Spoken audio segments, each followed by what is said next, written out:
Squat University. Every time I make a post, people are always mentioning, what does Squat University think of this method? Squat University disagrees with this. And if you're not familiar, Squat University, who's run by Dr. Horschig, his training methods generally tend to favor full range of motion and deep squats or deep astrograph squats. My training methods are on the other end of the spectrum, with partial range of motion oftentimes being 90 degrees. With that said, there are actually quite a few similarities between our training methods. We both believe in things like the hanging band technique, offset training, bottoms up kettlebell exercises, working on people's alignment, symmetry, imbalances. But I want to compare and contrast our training methods so you can see the differences, see where there's overlap, but also understand where those key differences are. So let's go ahead and jump into this. Which band position when you squat, shins or knees, engages the glutes the most? Well, a group of researchers recently looked into that, and they found that while the band around the knees does enhance glute activation during the squat, the lower band placement actually increases it even more. Now, notice the band thickness I'm using here. You can see here his deep squat is amazing. He keeps remarkably good position on this. His spine is pretty neutral. His feet still have good activation. He's really gripping the floor well. A lot of people can't get that deep with that type of biomechanics in their body without sacrificing something. But what's also interesting with this video is I learned something new, and I always try to keep an open mind when I'm watching any fitness influencers content.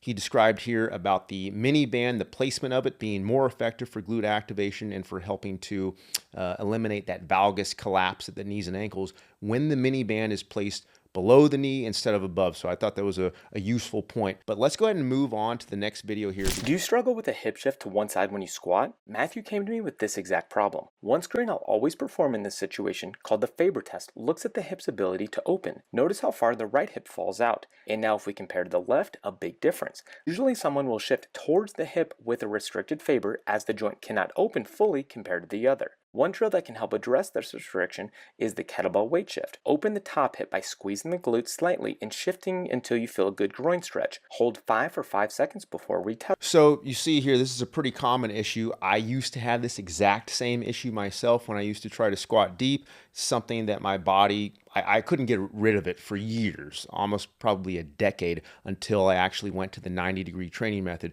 And that exercise that he gave him with the kettlebell, where he opened up his hips to stretch the groin and the adductors, unfortunately, in my opinion, that's just fixing one issue but creating another one, because you're over lengthening the adductors or the groin muscles, and you're over shortening the outer hips and abductors. So like I said, you might have actually fixed some of that hip shift, but you're creating a compensation elsewhere. So let's keep watching this video so you can see what I'm talking about. Notice the difference. Then you need to stabilize over this new available motion. I love using the touchdown single leg squat, focusing on stabilizing the foot and opening the hips slightly before performing a single leg squat. Then when you get back to squats, work on opening that hip as you descend. Notice the difference already in Matthew's bodyweight squat bottom position. So he's showing here, if you look closely, that his hip and knee position is a lot better. He's not shifting to one side. But if you look closely, like I mentioned before, when you fix an imbalance with an inappropriate exercise, especially where you're pushing your range of motion excessively, you create an imbalance somewhere else. Look at his right foot. He had to externally rotate his right foot more, or his entire hip more, to create that same level of abduction at both hips. So like I said, he fixed one issue, but he created another compensation pattern. This is something that is common when you do deep range of motion, especially astrograph squats. The body will always find a way to create a compensation pattern. So if you fix one thing, it's easy to think, hey, I eliminated the issue, but unfortunately you didn't. It's going to show up somewhere else. So let's keep watching some other videos so you can see what I'm talking about. I absolutely love farmer walks. And one question many have on this exercise is, what's best, 1 or 2 hand holds? Let's talk about it. Holding weight in one hand, also called a suitcase carry, will place more load on the back than when the same weight is spread across the body in both hands. In fact, research shows that even if you double the weight held in both hands, it's still less spine compression than with the one hand hold. This is due to the additional muscle activity required to support the lateral bending forces when you hold the weight in one hand. This means if someone is dealing with back pain, it may be more beneficial to start with a double arm walk, as it will be more spine friendly. This also goes for how you carry anything, like groceries. For a healthy person, however, looking to use these for training, both can be excellent at working the entire body linkage under load. Okay, so if you look at his left hip and left foot here, you see that it's pretty significantly externally rotated out to the left, about 20 to 30 degrees. And unfortunately, this is a byproduct that inevitably happens if you use full range of motion training and deep ass to grass squats. There's no way around it, because in order to complete a deep ass to grass squat with solid form, you have to excessively externally rotate your hips and feet. That's why you see people having their toes and feet out when they do a deep squat, including Squat University. There's no way around it. Unfortunately, that creates compensation patterns that leak into all other areas of life, including walking, running, jumping. So if you see that with athletes, they're probably going to have some injuries that result because of this. So when we squat to 90 degrees with our feet straight, we don't have those same compensation patterns. So my patient Chris didn't tear his pec like that, but anytime he would do dumbbell bench press, he would get pain in that exact region. During my testing, I uncovered a big weak link in external rotation stability. I could just easily force his left hand back in, and it felt very weak. The first exercise I gave him was an external rotation raise. You hold this top position for 5 seconds, keeping forearms vertical, and you should feel your lateral shoulders, your rotator cuff, working really hard. That exercise is specifically targeting the infraspinatus muscle. In many that develop shoulder and chest pain with bench press, this muscle isn't doing its job well enough to stabilize the shoulder joint. I then had him do a banded bench press. If he felt symptoms at all, I told him to tension the band even further. Even though there's no weight, these were tough to do.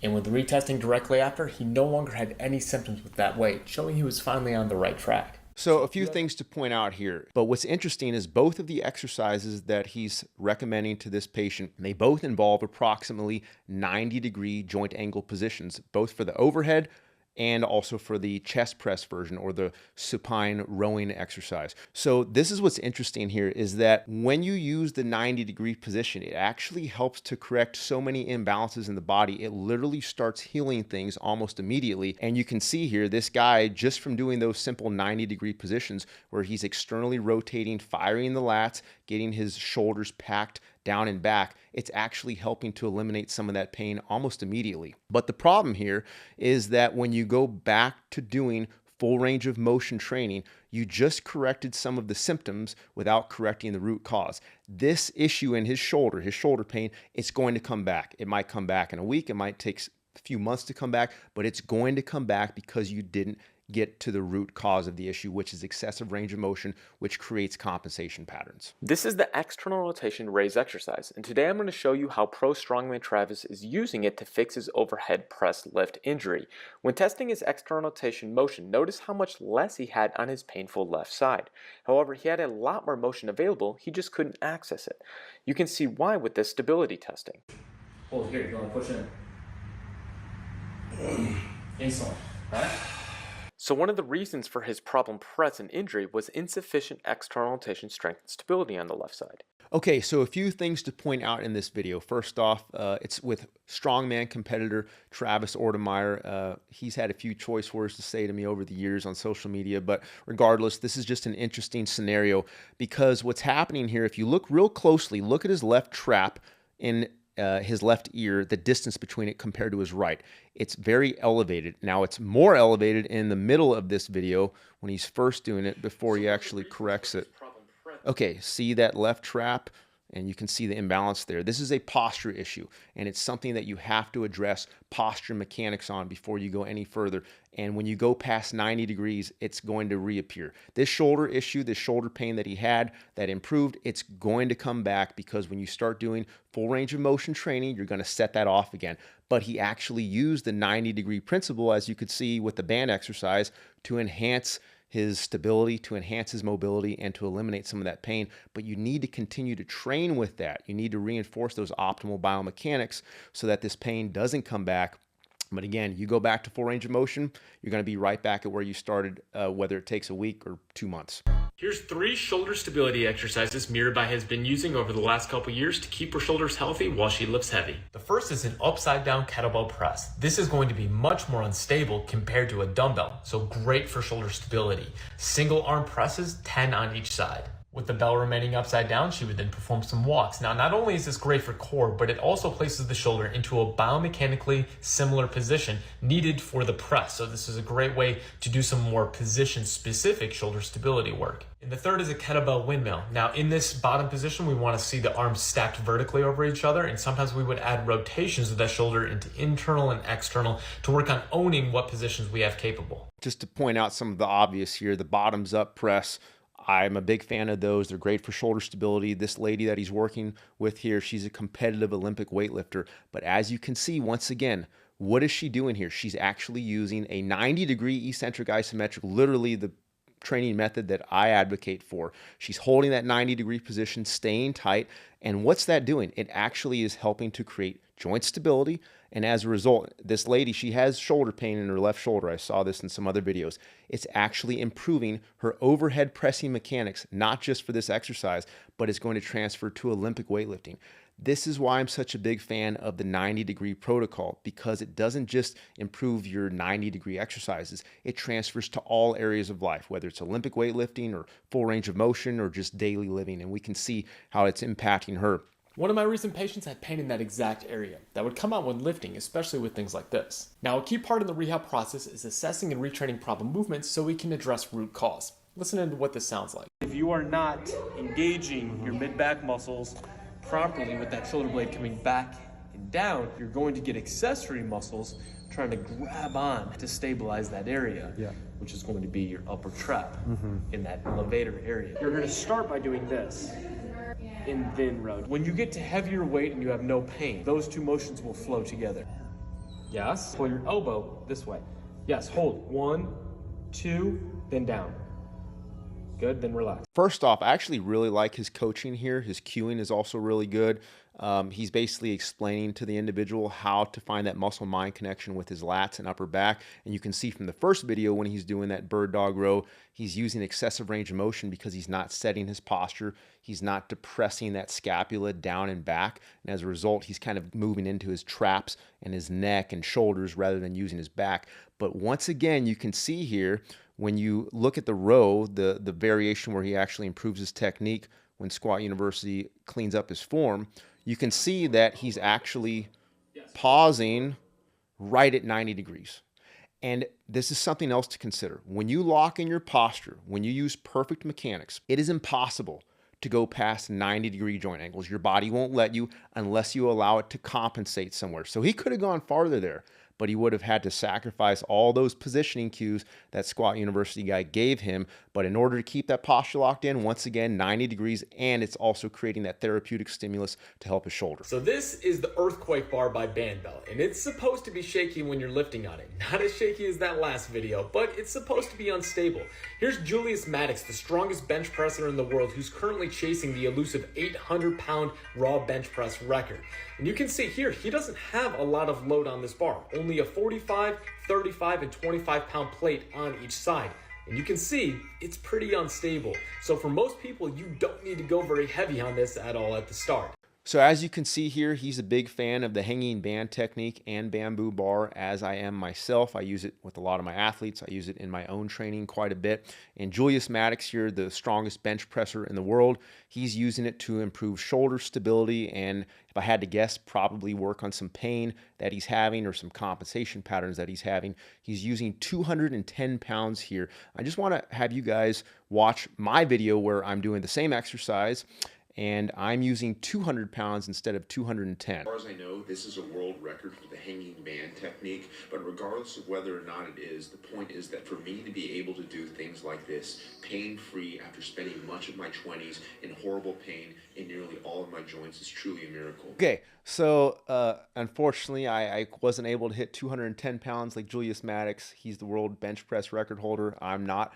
But you can see the difference, okay? Obviously, I'm not nearly as strong as that guy, but my stability, my form, my technique, my biomechanics, they're much more locked in, and I'm able to stabilize this load a lot more effectively and efficiently than Julius was. But what I'm getting at here is that all these different training modalities, whether it's the hanging band technique, bottoms up exercises, offset, whatever it is, if it's not done with the right technique, if you're not reinforcing the right biomechanics, you're not really creating an effective training stimulus. You have to use the 90-degree training method to really maximize the results, to really maximize the stimulus. Otherwise, you're just becoming a little bit more efficient with poor biomechanics and that full range of motion. But if you really want to get the most out of all these training methods, as you can see here what I did, use that 90-degree training method instead of full range of motion. And even when Julius is doing his bench press, he's actually resting it on his chest and on the floor. If he didn't do that, it would probably be even a little bit more chaotic and out of control. A few weeks later, he was showing great progress in the stability. Here's the before and after. Okay, so just a few things right off the bat. Big props to Squat University for understanding this very common mistake on single leg RDLs. A lot of people don't catch this. But what's interesting on this is that when he actually corrected his RDL mechanics, he went from this ultra deep position, as you can see here, you guys saw. See in the right video, he's going really deep. Well, if we go back just a second here, in his new form, where he improves his biomechanics and his alignment, watch this position.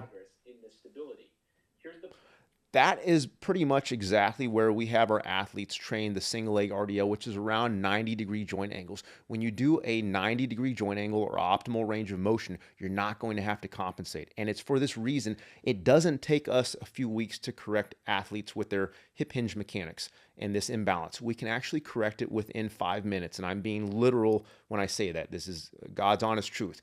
5 to 10 minutes at most, we can correct this simply by teaching the person how to lock in their posture, lock in their core, lock in their feet, and then find their optimal range of motion, which is around 90 degrees. And when they do that, their body has no reason to compensate. But if they decide to go deeper or use excessive range of motion, they are going to have to revert back to those compensation patterns. Okay, so just to summarize the key points of this and things that I wanted you all to understand, I actually like a lot of things that Aaron does, the Squat University guy. But you can see, as we mentioned, he's actually using a lot of the 90-degree principles to correct many of these athletes and clients, their form and their pain and their mobility, which is something that I'm a big advocate for. But as we mentioned, if you go back to full range of motion and you fail to use those 90-degree positions consistently, all of these issues are going to come back. They're going to reappear, and sometimes they can come back with a vengeance.